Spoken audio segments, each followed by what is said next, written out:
This project taught me a lot. It taught me that people are very passionate about who wins the Oscars, The Big Short and Dutch Angles.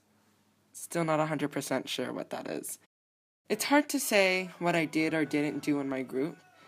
When we changed our ideas, I kind of became an afterthought. Everyone sort of had their own roles in our movie, but what mine was became a little bit vague. On the first day, I mostly sat on a bench and watched the bags. Then on the second day, I sat on a bench and watched the bags again. But then Mr. Schultz talked to me and he told me that I should push to become more of a part in the group because sitting around, isn't really fun. And I might have taken that too far. So I started to do things in our group. I didn't really know what I was supposed to do, so they kind of just appointed me as second cameraman, something that wasn't particularly needed at all, but, what else was I supposed to do? Also, in the end, I got to play the small role of weirdo who stages the race. Our director tried to bribe me with $10 to use a funny smile, but no. However, in those times, I really didn't have a job. My job was to become annoying and annoy the living daylight out of our director, constantly giving new ideas, questioning old ones. Those thoughts and ideas that came out of my mouth turned into fights, and created what I believe might have been a stressful interim for all of my group members, and for that, I would really like to apologize. It got to a point where my group had to sit me down and tell me that I was being too controlling and that I was striving for perfection that was not attainable in a 3-minute movie we only had 1 week to do. My attitude had become a burden for everyone else, and slowly, our film became less and less of our film and more my film.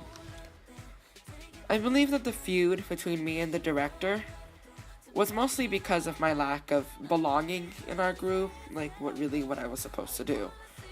We only really needed 4 people on set. Their director, the camera person, and the 2 actors.